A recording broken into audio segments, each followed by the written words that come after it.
Today's episode is brought to you by 1010. 1010 is an exclusive collection of 10 one-of-a-kind engagement rings designed by 10 of the most distinctive designers working today. Using only diamonds responsibly and sustainably sourced from Botswana, 10 design masters have each produced a set of 10 uniquely beautiful diamond rings, and they're available now exclusively at BlueNile.com. This exciting collection of truly unique limited edition diamond engagement rings is available now only at BlueNile.com. In today's episode, I'm going to be talking about the 10 games from Wednesday in the NBA. Michael Bolton. Thanks, Josh. It's Michael Bolton here, and it's time for another episode of the Locked On Fantasy Basketball Podcast. Let's get to it. Let's get to it, indeed. You are Locked On Fantasy Basketball, your daily fantasy basketball podcast, part of the Locked On Podcast Network.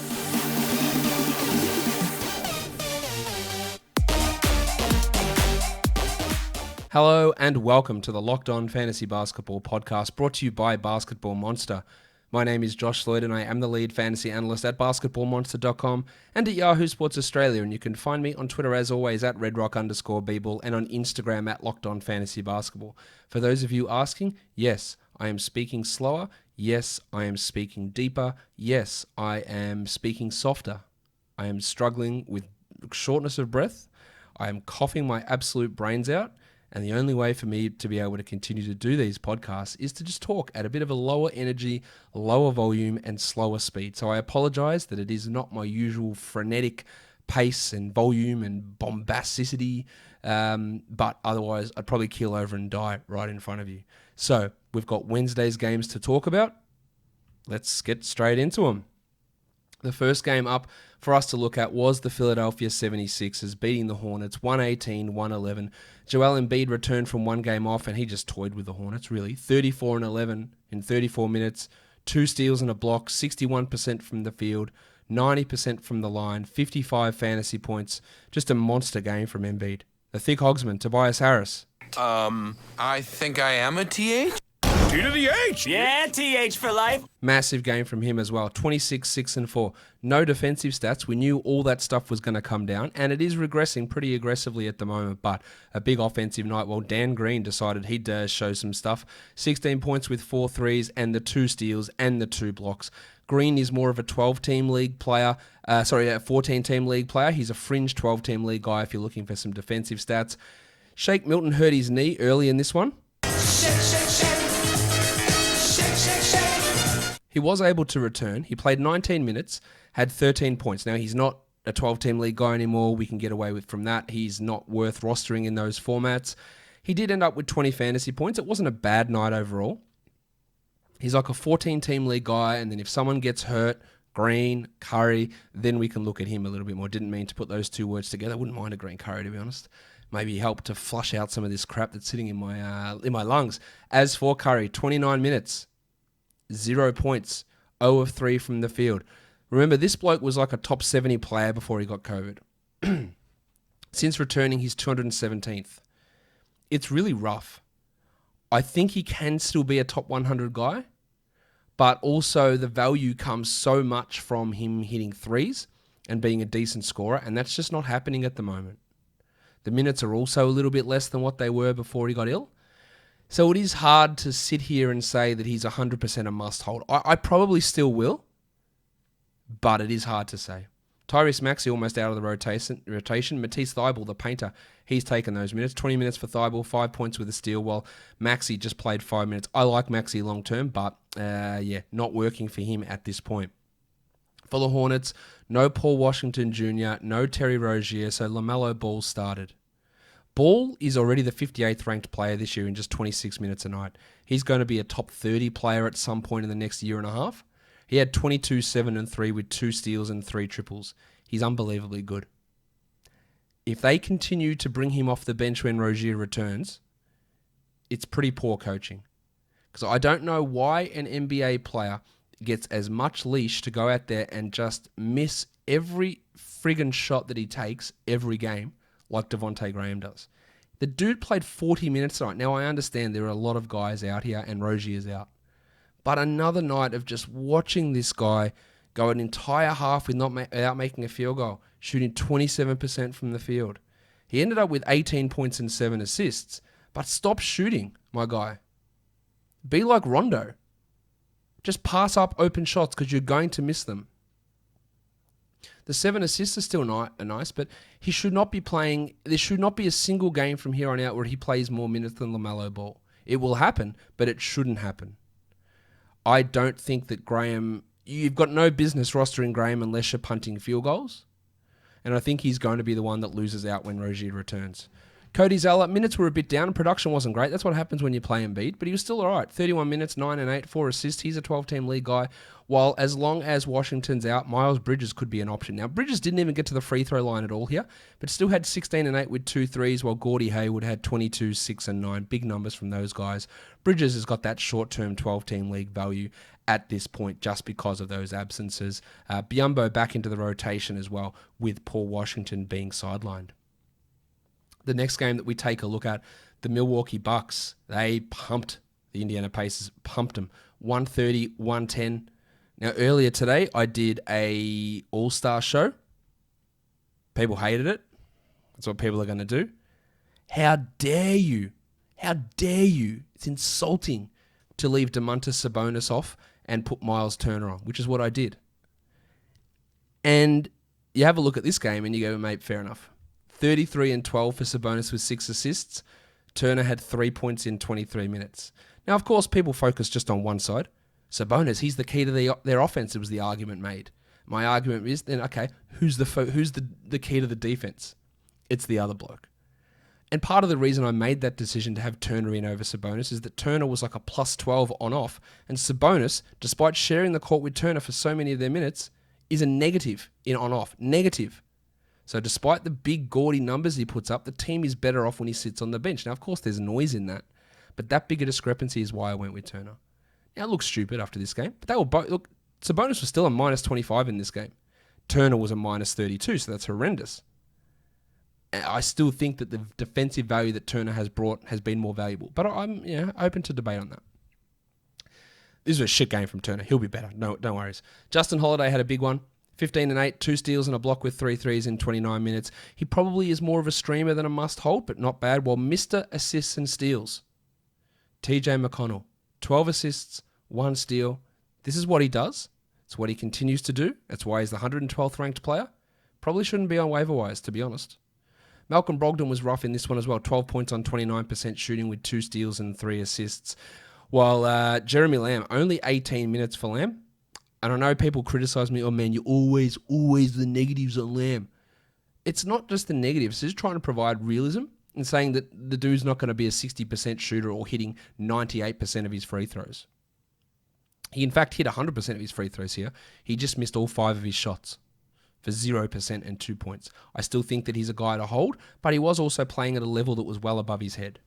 So hopefully you were able to sell high there. Dougie McDermott had 13 points in 29 minutes. For the Milwaukee Bucks, Giannis Antetokounmpo. Giannis Antetokounmpo. 31 minutes for Giannis, 21, 14, and 10, 2 steals and a block, and that's great. While the flat track bully, Bob Portis, only played 17 minutes in a blowout, which is a little surprising, but was a massive line. 18 and 9, 4 threes, 3 steals and a block. And I've been critical of Portis plenty of times over the course. Rightfully so, I believe. But this is legitimately good. 45 fantasy points from Portis. He's been actually quite impactful for this Bucks team all season, really filling his role well. And he's unbelievably the 93rd ranked player in fantasy basketball this season. That number right there would tell you that he probably is a 12-team must roster. I don't think that I fully believe that, but if you've got him, it's hard to argue with the results we've seen so far. The big Ragu Dante DiVincenzo had 16 points with 4 triples. He's more of a steals specialist, while Lopez had 11 in 23 minutes, and Middleton only needed 26 minutes, and Drew Holiday only played 27 as well. This was just an ass-kicking, basically right from the beginning. Guys, if you're looking for parts for your car, and there's been so many people who have responded to me, mate, rockauto.com, it is unbelievable. It's where I get parts for my car. And, hey, who am I to argue with that sort of customer recommendation? There are so many parts and pieces and makes and models of cars these days that if you go to a bricks and mortar store, the bloke's not going to have everything you need. You're going to say, mate, I need an engine control model for my Honda Odyssey 2006. And he's going to go, not sure. Probably going to have to look that up. And he looks on his computer and he goes, going to be about 3 to 4 weeks, mate. And I will think to myself, I should have just ordered this at home on my computer at rockauto.com. Because I know at rockauto.com, I'm going to get the best price possible. I'm not going to have old Ted over here telling me that the price is $200 and then my mechanic mate comes in and it's $120. That's garbage. At rockauto.com, the prices are always reliably low, and they're the same for professionals and for do-it-yourselfers. Why would you spend up to twice as much for the same parts? Go to rockauto.com right now, see all the parts available for your car or truck, and in their How Did You Hear About Us box, write Locked On, and then they know that we sent you. Amazing selection, reliably low prices, all the parts your car will ever need, rockauto.com. On to the next game. The Dallas Mavericks beat the Atlanta Hawks 122-116. Kristaps Porzingis. No blocks, but really good offensively. 24 and 11 with a 3. His defense has been pretty rough this year, but getting back to the value that we hope he can have. He's only 67th this year in fantasy. He had 42 fantasy points here, which is a good night, but good to see him starting to improve. While Doncic had 27, 8, and 14, and probably most importantly, hit all 10 of his free throws. 63 fantasy points. He's up to 13th this season in category leagues as well. Big game from Joshie Richardson, 14 and 6 with 2 steals and 2 blocks. That's a couple of good games since he returned from his COVID absence. He did shoot 27%, but if he brings defense like that, he's of use. I would stream him in for Thursday, but I'm not convinced he's a must-hold player. I'm also watching Maxi Kleber. Now, you know I talk about TJ McConnell as Mr. Assists and Steals. If you're looking for threes and blocks, Kleber's the guy who's available on waiver wires who's going to do it. 2 blocks, 2 threes, 8 points, but most importantly, 32 minutes. And he's available everywhere. He's a must-roster 14-team league player, in my opinion, and he can be a 12-team league guy.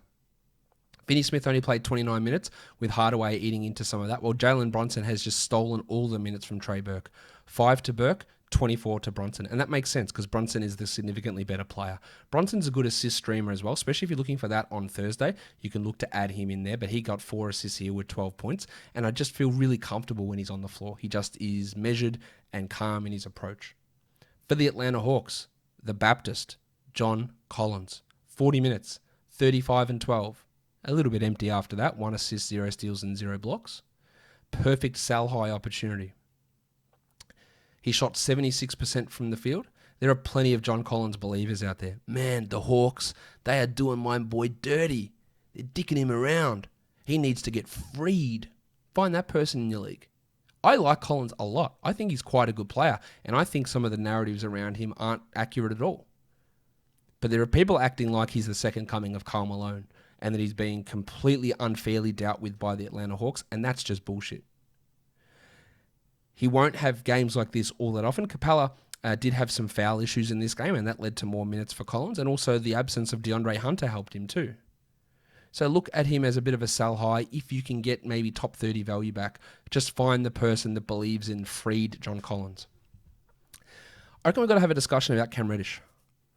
Cam Reddish was the worst NBA player was the worst player in the NBA last season.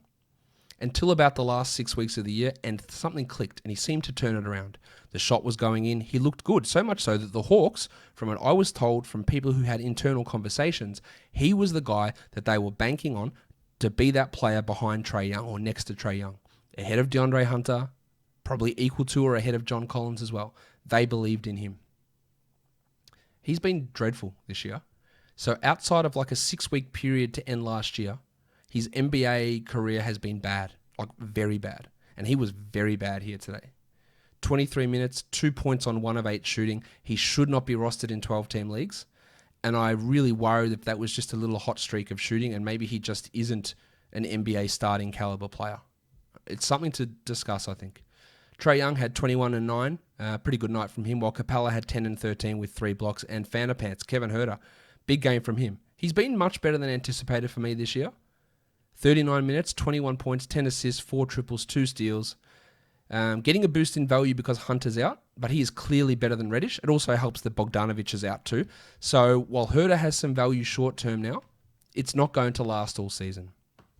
The Italian cock, Danilo Gallinari. Hands off my cock! He played just 21 minutes and had 19 points. Good scoring night and got to the line 9 times. But watching him, I don't particularly like what he can do in terms of as a 12-team league player. Now, he's still rostered in far too many leagues. He had 27 fantasy points today. He's the 246th ranked player in category leagues. I don't think that he's going to be a top 100 guy or even a top 120 guy. Therefore, his spot is probably better off being streamed than him just being held on to. Let's move on to the next game. This one was a blowout and not in the way you'd expect. Last time these teams met, it was a blowout and the Rockets smashed the Thunder. Not so much here. The Thunder with a big win, 104-87, and that margin is actually flattering to Houston. The Rockets were without John Wall and David Nwaba. Victor Oladipo had 19, 3 and 3 in 32 minutes, and he'll sit out Thursday. Nothing great. Sterling Brown was good, 11 and 6, 3 threes, 2 steals and 2 blocks, and we've seen it time and time again from Sterlo that when he gets an opportunity to play, he plays well and he puts up numbers. There's just no opportunity here with Oladipo, Wall, Gordon, Tate, Nwaba. Like, where's the house? There's just not enough playing time for him. He's a name to watch depending on what happens with injuries and trades. Eric Gordon had 22 in 28 minutes, 2 steals, 4 assists. He's worth holding for Thursday, and then I'd be trying to sell very high on him. Don't worry about the Christian Wood minutes. He did have some early fouls. He only played 22 minutes, and DeMarcus Cousins played 26. It was just a blowout issue. It's never great to see the guy that's sitting 20th or 30th, wherever he is, 21st in fantasy basketball, play 22 minutes. And as someone with as much name gravitas as DeMarcus Cousins behind him, but I don't think it's a worry long term. Find the Christian Wood manager who's panicking and try and get him. 8 points, 2 threes, 3 steals, while Cousins had 10 and 5. No, I am not adding DeMarcus Cousins after this. Jayshawn Tate played 31 minutes. I like what Tate does, but he was also a team worst minus 20. And Daniel House isn't. So people still ask me, is he a 12-team league guy? He's not even close. 2 points in 25 minutes for Housey. On to the Thunder. I am not the Darius Baisley stan or his cheerleader or the guy that thinks that he's got this tremendous upside. I'm not that person. Again, I'll say it again. The reason I featured him so much on the sleeper episodes is because he was ranked 650th heading into the season. And that was bullshit. And I said, you take him in rounds 12, 13, maybe round 11. Don't reach too high. And in drafts I was doing, he started going in round 9. And I had no business, I had no interest in getting him there. But the reason I wanted to persist with him this season is the role wasn't changing. He was being made uncomfortable by the coach to get him used to other positions. And I saw the potential for him to be a solid top 100, 110 type of player. And I think we saw that today. He didn't do it on massive usage, just 20% usage. He didn't do it on John Collins-esque 76% shooting. He shot 46%. He just did what realistically he can continue to do. 18 and 12, 2 threes, 2 assists and 2 blocks, 4 of 4 from the line. It's really bloody valuable. I know he's been a disappointment. He's been the 170th ranked player this year. But have a look on your wire and tell me who else is out there that has more upside than Baisley. And the answer is probably going to be no one. MC Hamidou Diallo had a big night. Stop. Hammer time. 16 and 9 with 3 steals. As long as Gilgeous-Alexander's out, he's got short-term value, while Horford had 17 and 6. And Teo Maledon, now, it looks rough. 6 points on 2 of 12 shooting is not good. 4 assists, 6 steals, 1 block, probably should have had more free throw attempts. Much like Cole Anthony, he is the starting point guard as a rookie. He played 36 minutes. George Hill's out 4 weeks, and I don't think Hill's getting the starting job back. Add Maledon in all 12-team leagues, and let's just see what happens. In fact, I know you guys want it. Add Theo Maledon. Go and add him, and just give it a bit of time. Lou Dort. No, my son is also named Bort. He's a drop. He was a drop already. He hurt his knee. He's going to have a scan tomorrow. Played 9 minutes. He's a drop. Kenrich Williams, 19 points in 23 minutes. This is not a sign to add Kenrich in 12-team leagues. He shot 88% from the field. Now, he is a guy that can get you some defensive stats. He can get you 3 assists with 2 steals and a block. He can do that. And he's probably going to have a larger role with Shea and Hill out and Pokusevski at the G League. But it's only for deeper leagues. Don't get fooled. Roby played 19 minutes. Would have liked to see a little bit more, but yeah, I like him, but it's realistically just when Horford's out where his value comes up. And Justin Jackson, I tell you what Justin Jackson did well in this game. He proved to us once again that he is actually the worst fantasy player in the NBA. Tony Snell had the crown, and then he said, mate, I'm about to leave this league, so you can have it. This guy would need to play 84 minutes a night to even sniff the top 150. 4 points in 30 minutes, 2 of 9 shooting. He's actually really bad, but he still finds a way to get minutes, and I don't really understand it, but he does. Guys, if you want to make a bet to see if Justin Jackson's points total will be over under 6.5, maybe BetOnline has that for you. I'll tell you what, they definitely have Super Bowl props. Heaps of them, but also the basics, game spreads, game totals, straight up winners. Are you picking the Chiefs or are you picking the Bucks? Picking Tom Brady? Or are you picking Patrick Mahomes for Super Bowl MVP? I'm taking Mahomes. I'm taking the Chiefs to win with the points. And I'm taking the Chiefs, obviously, to win outright. There's only one place that has you covered for all your Super Bowl gambling needs. And there's only one place that we trust. That's betonline.ag. Sign up today for a free account at betonline.ag and use the promo code LOCKEDON and you get a 50% welcome bonus. Don't sit on the sidelines anymore. Get in on the action. Don't forget to use that promo code LOCKEDON to receive a 50% welcome bonus with your first deposit. BetOnline are your online sportsbook experts. The holidays, they're finally behind us, and it's now time to catch up on much-needed sleep. I had 8 hours last night. It was awesome. And even though getting a good night's sleep is much easier said than done, our good friends at CBDMD have exactly what you need to sleep harder than NBA media is sleeping on DeAndre Hunter. This will always make me laugh. CBD-PM blends 500 milligrams of high-quality CBD with melatonin, valerian root, chamomile, and other sleep-promoting ingredients to create a powerful and effective sleep aid. You know what's funny? In Australia, melatonin, you can only get it with a prescription. There you go.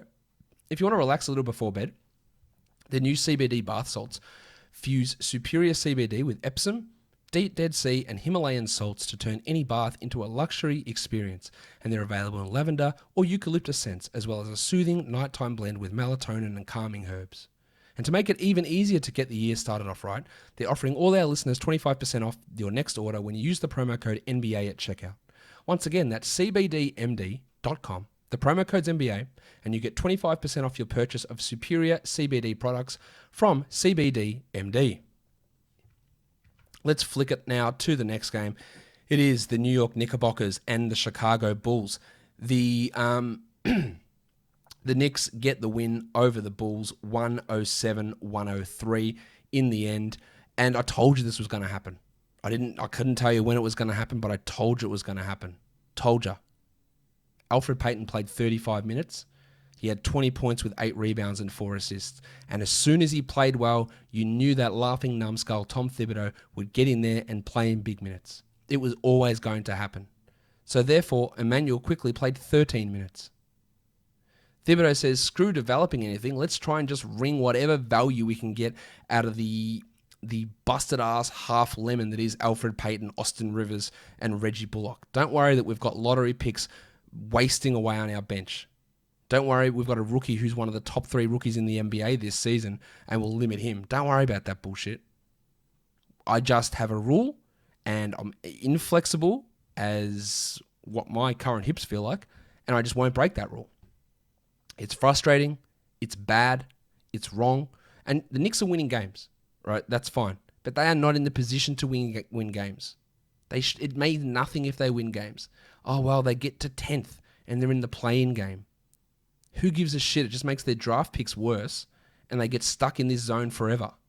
That's why I hated the Thibodeau hire. I know he's a better coach than David Fizdale. How hard is that?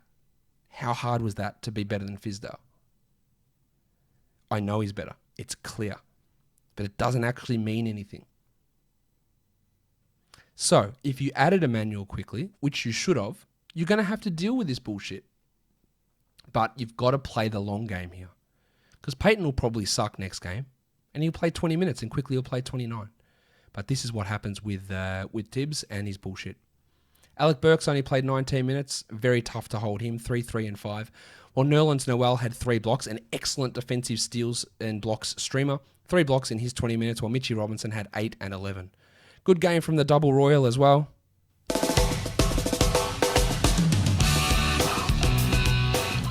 27, 6 and 6 with 5 threes. He'd been dropping off a little bit in his efficiency. Good to see a 55% shooting night from Julius Randle, while Rowan Barrett struggled from the line, 1 of 3. 17, 7 and 2, no peripherals. That's sort of just how he rolls at this point. Barrett is the 146th ranked player, which is significantly better than last year when he was the 246th. 24 fantasy points for Barrett here in this one. Austin Rivers getting 18 minutes is always necessary. And the other thing that's confusing about Tibbs is, right, he just has this issue with rookies. But if you've got an issue with rookies, Obi Toppin shouldn't be playing. He's actually bad. Like, he's really bad. You know I hated the draft pick at the time, but he's really bad. He shouldn't be playing at all. He shouldn't be playing at all under Tibbs' theory of I only play the players who are going to help me win, because he doesn't help you win. So that's why I don't understand the disconnect there. All for him playing to try and develop. You got to get minutes into your aging veterans like Toppin. But he's bad. 5 points in 10 minutes for Obi. On to the Bulls. Thad Young, must roster player, clearly. 26 minutes, 19 points, 5 steals and a block. Zach LaVine had 24, 5 and 7. Good night from him. Kobe White, pretty rough. Kobe White's not a starter. He's not an NBA starter. 13, 3 and 6 for him. While Pat Williams played 32 minutes and had 12 and 7. Good for him, because he's been struggling a little bit. Otto Porter's out. It's helping him. I still don't think he's a must-roster 12-team league player, though. 23 fantasy points for Williams here. Dan Gafford. Not that good. 20 minutes, 4 and 6, a steal and a block. No, absolutely no danger of him holding onto this starting job when, when Wendell Carter returns. Larry Markkinen, man, this guy goes from these... And I had him on my sell high show the other day saying, this dude's shooting 65% with no defensive numbers. It's going to fall off. 9 points in 36 minutes with nothing else. He's like big man Gary Trent. If the shots don't fall, what the hell else is he doing? We're not dropping him, of course, but that's why I had him as a sell high. Only 14 fantasy points here. Not the greatest performance, I would say, from Lowry. Let's move on to the next game. It is the Cavs. They go down to the Clippers, 121-99. Back-to-back for the Clippers, and Kawhi Leonard played 32 minutes. I'm a fun guy. I said this somewhere, and I said it's amazing that it's a back-to-back for the Clippers, and we don't even go, oh, maybe Kawhi's going to sit. We just go, oh, he's playing him now. And it's just the thing that happens. 24 and 6. Paul George was unbelievable. 36, 4 and 6 with 8 triples. Well, Zubats, I love Zubats. 28 minutes, 10 and 16, 2 steals and 3 blocks. I think he's better than Serge Ibaka, but it doesn't matter if I think that. It matters if Ty Lue thinks it. He was clearly better here, but who knows if that's going to stick. Ibaka wasn't a slouch, though. 14 and 4, 2 threes and 2 blocks. Pretty good numbers. And Ibaka's still the 12-team league guy that you want. Reggie Jackson, another shithouse game from him. 23 minutes, 0 points. He's not good. We're all well aware of that, but the opportunity's been handed to him with Patrick Beverley out, and he made the most of it early on. He hasn't made the most of it the last 2 games. I would still be okay holding him. Marcus Morris isn't a 12-team guy. 3 points in 23 minutes.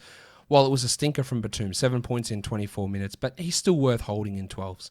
A nice 15-point performance from Lou Williams, but don't get overexcited. He's not even inside the top 250 this year, Lou Williams. For the Cavs. Andre Drummond returned from his back injury. He's actually he's terrible. He's not a good NBA player. Watching him play, defensively, he doesn't care. He moves out of the way. Offensively, he had a 38% usage. Now, that's on him, and it's also on Bickerstaff. Because Bickerstaff's got to go out there and say, Drummo, stop taking these horrendous shots. And if you do, you're sitting down. And Drummond's got to realize, much like prime Dwight Howard, or I was going to say prime Andre Drummond, that he's not good. He can't do this shit. 13 and 5 on 31%. But Josh, he's so good at getting fantasy stats. He's a great defender. He puts up rebounds. He's not. He's actually a bad defensive player and a bad offensive player. And the 22 minutes he played is all he should play moving forward. Now, that won't happen, but he should. Also, shout out to Andre Drummond and his performance in a contract year. Allen played 26 minutes, had 7, 9, and 5 with 1 steal and 2 blocks. If you've got 2 eyes that work, and even if only one of them works, you can clearly see that Allen's the better player here. But I don't know if I trust him to get 26 minutes every night. We're still holding him because maybe we have faith that the coach will realize this. But this is why that when that trade went down, I went, oh no, Drummond is going to lose a ton of fantasy value because he's not going to play 37, 36 minutes a night. They're going to get a player who is better in, and eventually they're going to realize it. I don't know when it will be, but they are going to realize it. Big game from Darius Garland. Shot fantastically. 61%, 23 points with only 2 assists. He was a minus 25, so that's not ideal. But he has been fantastic this year. He's the highest assist percentage player on this team, but he's also got pretty good shot selection. He's taking majority of his shots at the rim, and then the next highest percent of his shots are coming as threes. So that's really strong, that he's taking vast majority of his shots either at the rim or from 3. He's also assisting on 37% of the Cavs made threes, which is a great number. He gets a lot of assists at the rim as well, because this team is loaded with these good cutters like Isaac Okoro, and Garland spots them up. I think with the way he's developed his playmaking and the way his shooting's improved, I think he's going to be a pretty strong point guard for this team. I really like what I've seen from him. Just showing that value, that how bad point guards can be in their first season. He's been awesome. A very Colin Sexton line here. He had 27 points and shot the ball well. Now, he did add 5 assists, so that's good, but 1 rebound. 1 3. He only took 1 3. This is like Colin Sexton line of old. Now, it came to 38 fantasy points, which is good, but he has dropped off from that guy that was like a top 35 category player for a bit. He's back outside the top 50 now, and I think this is about the right area for him. I thought Dylan Windler looked really good out there. 2 blocks, 1 steal, 5 rebounds. He's absolutely a name to watch. I don't see the path to minutes. I think he's better than Taurean Prince. I think he's probably better than Chetty Osman. I don't think he's going to get these minutes straight away. And I think if he was in... Now, the problem is he plays the position that Prince and Osman, then Love and Nance play, so the minutes just aren't going to be there. But watch if they make trades, watch what they do. I really like what he does. Isaac Okoro plays well, but he doesn't put up any numbers. 2 points in 28 minutes. I thought maybe he could be impactful enough to be a 12-team league guy because the minutes were going to be there, but man, he on a per-minute basis, he's actually as bad as my initial, very, very initial fantasy translation suggested he would be. Next game. I'm going forever here. Sorry, guys. I think it's because of how slow I'm talking. The Wizards and the Heat. The Wizards get a win against Miami. Man, is Miami in trouble? I don't know. I remember when I did my preseason NBA title pick and conference final pick show, and I didn't have Miami there. People were not happy with it. At the moment, they've got no chance of getting back to the conference finals. The Wizards beat them 103-100. Brad Beal had a big game, 32-8 with 4 threes. Do you think Brad Beal should be an all-star starter? I don't, obviously, but I had him in the team. Davis Bertans looked a little bit better, 26 minutes, 11 points with 3 threes, but still, is it enough to consider him must roster? I'm not sure that it is. I also don't understand what the hell Scott Brooks is doing with Mo Wagner.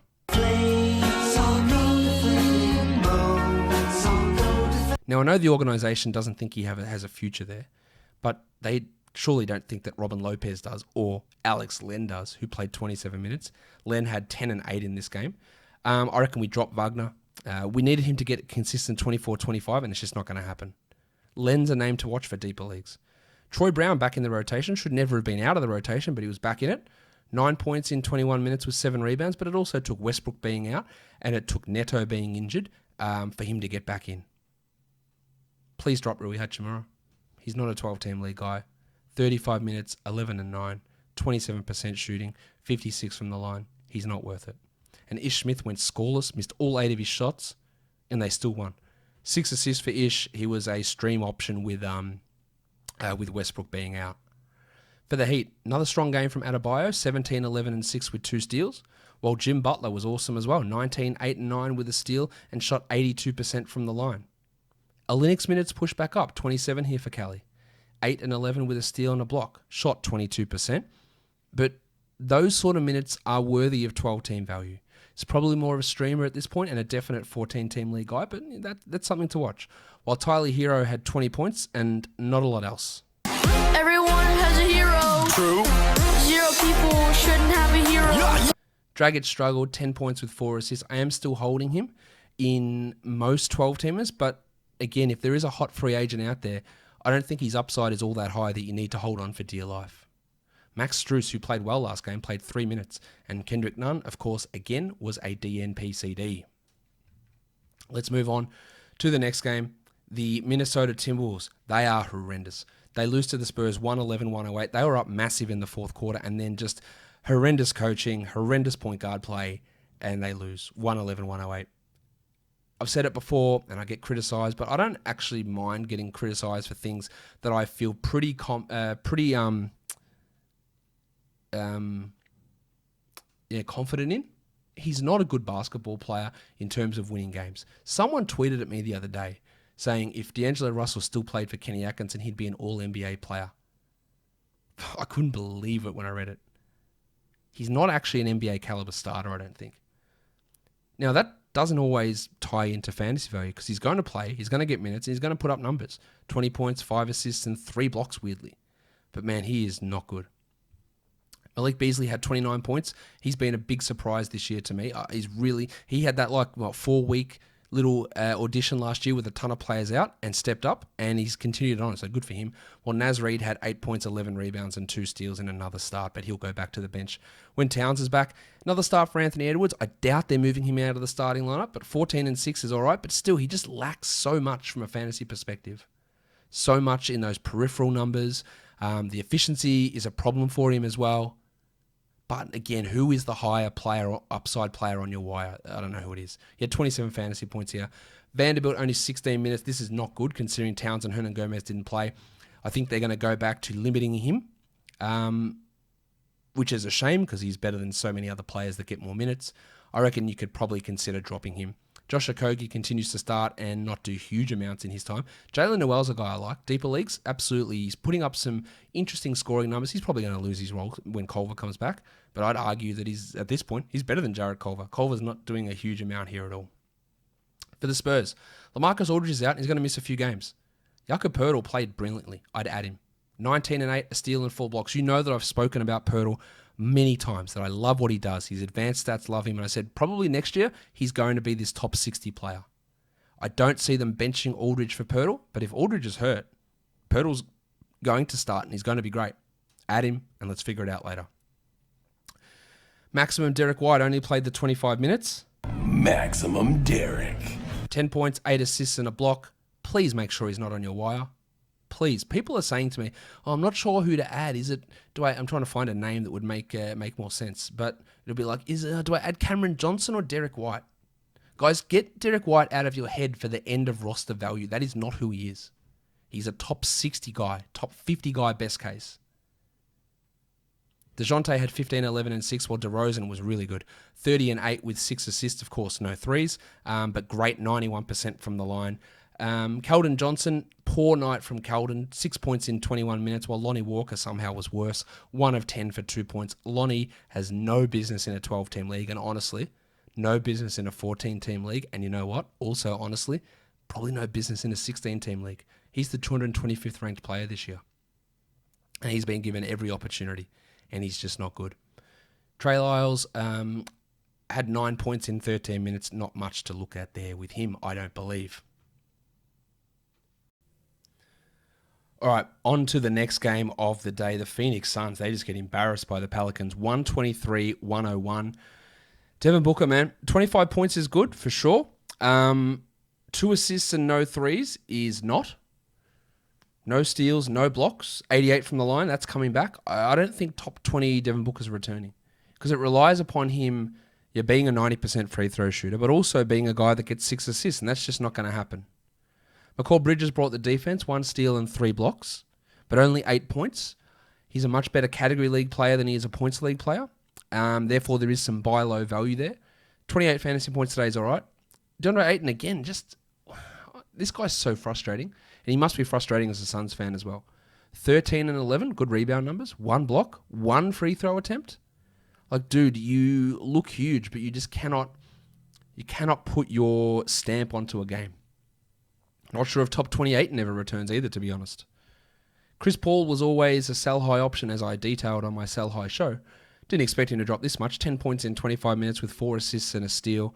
He'll bounce back at some point. While Cameron Johnson, only 26 minutes. He is not a 12-team league guy. 8 points, 2 threes, 3 assists, 4 rebounds.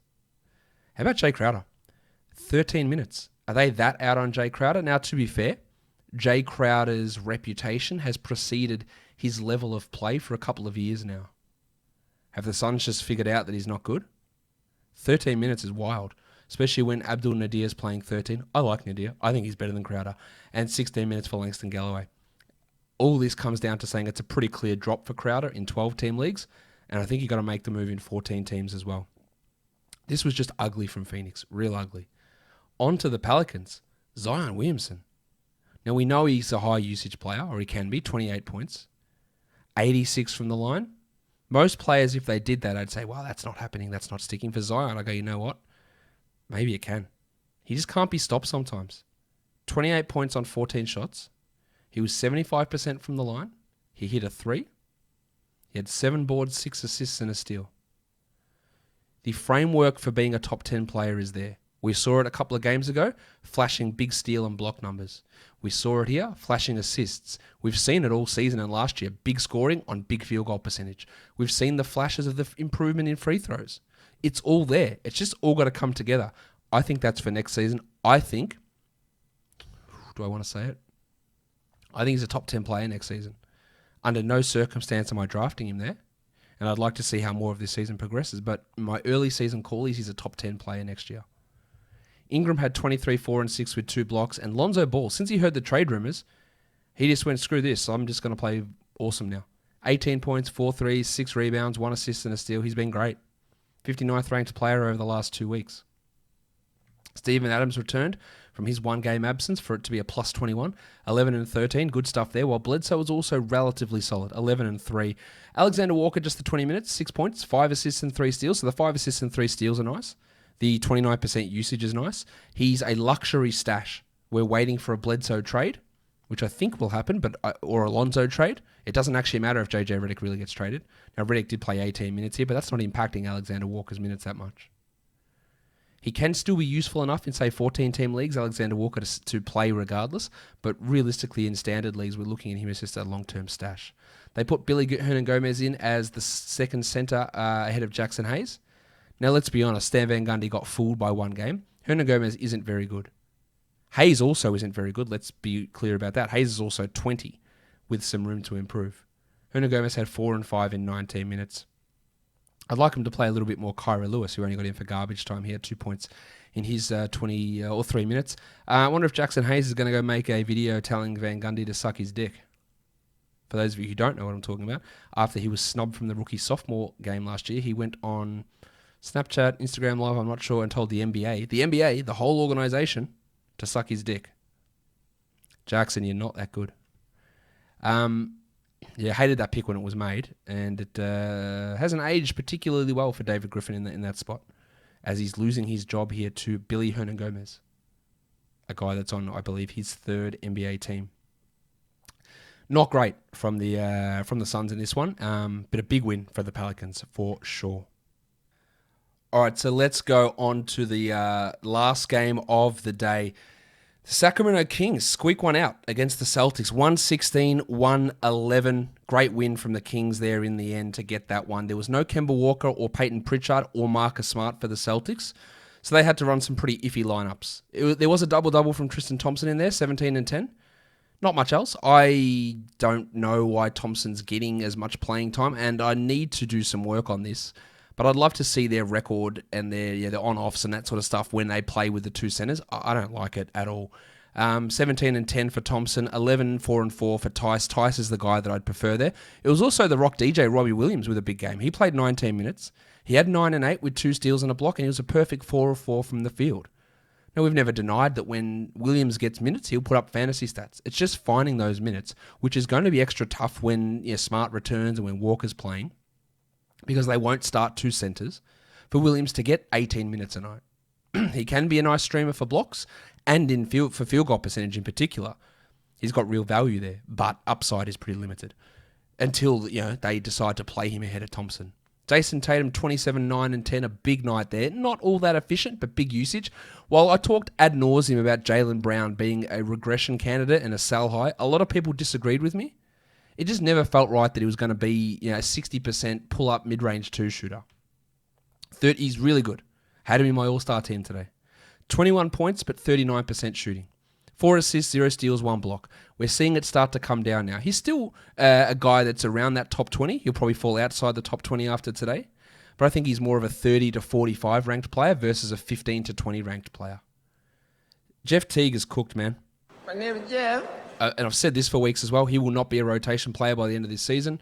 He started today and had 7 points on 1 of 6 shooting in 23 minutes. Tremont Waters is better than him. Peyton Pritchard is definitely better than him. Now, when Pritchard and Smart and Walker are all back, Teague won't be in this rotation. He's going to get an opportunity just because Smart's out. Now, Kemba only rested today, so he'll be back next game. But he's cooked. He's not good at all. Not also sure what they do with Grant Williams. Only 15 minutes here after his big game last time. He wasn't particularly good. It was a -10. I also think they played Javonte Green way too much. 3 points in 15 minutes for him. But some good production from Tatum, from Williams, and from Brown there. For the Kings, Tyrese Halliburton. The thing that gets me most excited about this, 22% usage for Tyrese. That's awesome. 21 points, 5 threes, 4 assists, 2 steals. We know he can do all the peripherals, get the big steals, get big assist numbers, hit threes, and do it efficiently. But we didn't know if he could be able to maintain a 20 and above usage. I'm still not convinced that he can, but this was great. It's also massive from De'Aaron Fox, who was huge in this win. 26 points and 11 assists, while the pencil, Harrison Barnes. Barnesy.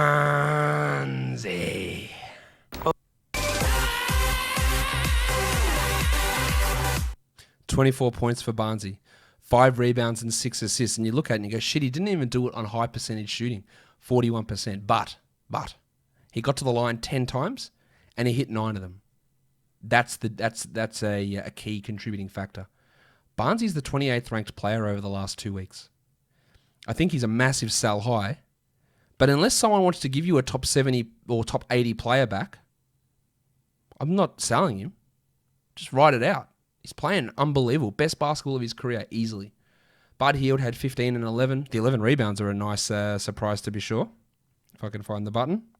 A surprise, to be sure, but a welcome one. The poor shooting's not great. While Rashawn Holmes ended with only 30 minutes, this Hassan Whiteside infatuation needs to go away, Luke Walton. There's no need for it. Whiteside was 9 and 6 in 19 minutes, while Holmes had 7 and 6 in 30 minutes. It makes Holmes a bit of a buy low, to be honest, and this needs to go. Well, 19 minutes from Marvin Bagley. If we're going to be brutally honest, this is the amount of minutes that Bagley should be playing for where he is in his career. Now, I understand trying to develop him, and he should get all of those backup center minutes that Whiteside gets. But at this point, he's not good. Now, there are plenty of Marvin Bagley stands around. Bagley's a beast, walking 20 and 10. He just hasn't been given the chance, guys. He's going to go out there and dominate. Now, I would say sell high to that Marvin Bagley person in your league. The problem is if you still have Marvin Bagley on your roster, you're that guy. So that's probably pretty hard to do. Now, unless there's someone else in your league who believes it and just wants to buy into the upside, I just don't see it. He's ranked 227th this year. He's not particularly good. And if his dad wants to come on this podcast and fight me, I welcome it. He's not particularly good. I wouldn't be bothering with him in 12-team leagues. Marvin Bagley. Let's have a look at some other things now. The top ads. D'Anthony Melton up 14%, the wave pool. I think that makes sense. I don't know I'm scared of what Taylor Jenkins is going to do, but I want to see where it goes. Teo Maledon up 13%, much like Cole Anthony. Grab him. Let's figure this shit out later on. Malik Monk up 11%. Made sense with Rozier out to stream him in, but he's got no long-term value, and streaming in on a 10-game day is probably not your best idea. The Painter Matisse Thybulle up 9%. Don't really get that one either. Maybe it's for the Sixers game on Thursday, but upside's low. And then Mo Wagner at 8.5%. Well, I do understand why that happened. Unfortunately, Scott Brooks didn't come to the party and decided to DMP CD him so he could try and develop Alex Len and Robin Lopez. I think we can move on from Wagner pretty clearly there. Drops. The Duke Wayne Ellington down 16%. If I could get in Dwayne Casey's head, I'd love to. But he's playing like 19 minutes a game now, Ellington. Drop him. Jared Vanderbilt down 10%. As much as I like Vanderbilt, is equal to the amount that I don't trust Ryan Saunders, so I'd be okay with dropping him. Jay Crowder down 7%. Sometimes may be good, sometimes may be shit. He's just shit all the time now. Although, I was reading some Suns people, and they think that he might be back in the starting lineup. And that doesn't matter for fantasy because we're not holding him in 12-team leagues, but I'm not sure how these recent performances would convince you that he's back there. Now, he does play better in a starting lineup, and he had that great run in one playoff series with the Heat last year. But, I'm not worried about that. Terrence Ross down 7%. He's obviously in a slump. I have no problem with adding Terrence Ross. We know he's going to be up and down, and when he's hot, he's unbelievable. And then you can drop him after that. And Taurean Prince down 6.5%. Why the hell was he even rostered to begin with? His roster percentage is one of the most baffling things that I've seen this year. I know people love Rui Hachimura, so he's rostered in a ton of leagues. People believe in Hassan Whiteside, so he's rostered in a lot of leagues. Who the hell is believing in Taurean Prince that he keeps showing up here? That he's rostered in enough leagues to be one of the top 5 most dropped players? How is he rostered in that many leagues? I don't get it. The monstrous line of the night. The big fella, Giannis Antetokounmpo, triple-double, limited minutes. I don't think that's too much of a surprise. It was pretty tight up the top, and you'll see that. Actually, you won't see that. You'll just see who the top 10 players were. But Giannis was right up the top there with his 21, 14, and 10 game, 2 steals and a block, 88 from the field and 88 from the line. He's obviously been somewhat disappointing this season. A guy that was picked in the top 3 in many category leagues. I think I did have him third, to be honest, understanding that you had to punt free throws. It's been even worse than I anticipated, but it's been also paired with a drop in his rebound numbers to a pretty large degree. And that's caused a bit of a slide. He went from 13.6 down to 11 rebounds. His field goal percentage is about the same. The free throws have dropped quite a bit. And he's scoring almost 3 points fewer per game as well, despite playing more minutes. Usage has dropped from 38 to 32 with Drew Holiday around. Interesting. The rookie of the night, Tyrese Halliburton, 21 points, 4 assists, 2 steals for Tyrese, 5 triples. LaMelo Ball was right there. Halliburton just pipped him in the end, but it was pretty bloody close. And depending on your scoring system, you could have had Melo ahead of him. Halliburton's a 64th ranked player this year. He's been a massive surprise. Not that I didn't like his fantasy skill set. It was just I wasn't sure how many minutes they'd play him immediately. I thought there was a chance they could start him, to be honest, but they haven't done that. And they're still playing him tons of minutes, so that's credit to the Kings. He's averaging 11, 3, and 5.5 with 1.2 steals on a true shooting of 60, which for a rookie is amazing. Really good stuff. The top 10 players in category leagues today. Giannis was number 1, Embiid was number 2, and Doncic was number 3. They were all within a bee's dick of each other. Number 4 is Paul George. Number 5 was John Collins. Number 6 was Domantas Sabonis. 7 was the flat track bully Bobby Portis. Number 8 was Fanderpants Kevin Huerter. Number 9 was De'Aaron Fox. And number 10 was Jason Tatum. For points leagues, number 1 was Doncic. Number 2 was Antetokounmpo. Number 3 was Embiid. 4 was Tatum. 5 was Sabonis. 6 was George. 7 was Collins. 8 was Beal. 9 was Zion Williamson. And 10 was De'Aaron Fox. Sorry, this podcast has been going on forever. I'm going to do a little DFS preview now as well. So, and then we'll be out of here. But I do apologize for the length, which is not a phrase that I've said all that often in my life. Wink, wink, giggity. Giggity! All right, so let's have a look at the 5 games for Thursday, looking at what injury news we need to pay attention to. The first game is the Jazz and the Hawks. The Jazz here are 7.5 point favorites. Its total's 224, and it's a back-to-back for the Hawks. DeAndre Hunter didn't play on Wednesday, so that's the big question mark, whether he's going to play or not. If he is out, then Huerter and Reddish and Collins and all those guys get a bump just by virtue of having some extra minutes and some extra shot attempts.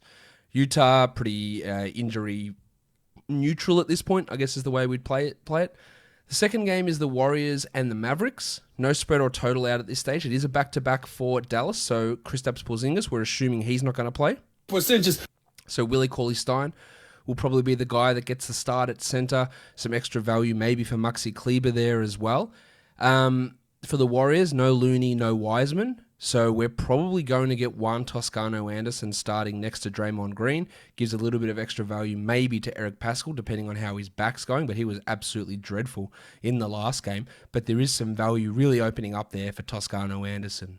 The Blazers and the Sixers is the third game of the day. It's a back-to-back for Philly, so I guess we got to check on the status for Joel Embiid. There's a few ones we have to check on for Portland as well, because Damian Lillard is questionable, Derek Jones is questionable, Nasir Little is out, so if Little is out, Jones is out, we get Rodney Hood back at the 3, and then what happens if Lillard is out? Do they start Anthony Simons, who had his own weird minutes restriction last game? And then that means that, we're going to get Blevins or Alabi, who have to step up into a big rotation role. A lot of shots going to Gary Trent in that one. So there is some real opportunities potentially opening up on that Portland team, depending on the status of Jones, but more importantly, depending on the status of Damian Lillard. The next game is another team on a back-to-back, the Houston Rockets and the Memphis Grizzlies. The Rockets were smashed by the Thunder. They are 1-point underdogs against the Grizzlies here, who, again, 1-point favorites, and the total is 224. No Jonas Valanciunas, no Grayson Allen, no David Nwaba. Also not likely to be any Victor Oladipo, while John Wall should return. Wall didn't play Wednesday, Oladipo did. They'll just switch over into this one. The last game is the Nuggets and the Lakers. No Gary Harris again. So Monty Morris will draw another start. I assume they go back to Will Barton at small forward and Porter comes off the bench. And how they limit his minutes will be very interesting.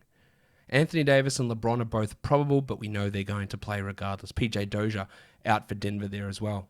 In terms of value options over on FanDuel for this entire slate, which, again, during the pregame show, I will cover a little bit more once we get more information about lineups and who's in or who's out. I like Cauley Stein quite a bit. I like Monty Morris. I think Oubre is worth looking at 53. Ja Morant, Joel Embiid. Lillard will be great value if he plays. I like Wood. I like Wiggins a little bit. Toscano Anderson is in play there as well, although he has jumped up to 4,900. 10-3 for Davis is probably a little bit high there as well. And then you've got someone like Donovan Mitchell at 7,800 who comes in at not a bad price tag. Again, as I said, I'll be back tomorrow with the pregame show with more information about values across this slate once we get more information and things clearing up with some of these injury scenarios. So check it out there. Also, don't forget to subscribe. Apple Podcasts, Google Podcasts, Stitcher, Spotify, YouTube. Live mailbag show. Forgot to mention that. 3:30 p.m. Eastern on the YouTube channel. Live mailbag show. We go for about half an hour. Get your questions ready. Drop them into the chat and we'll answer them as best we can. Guys, we are done here. Thank you so much for listening, everyone. See ya.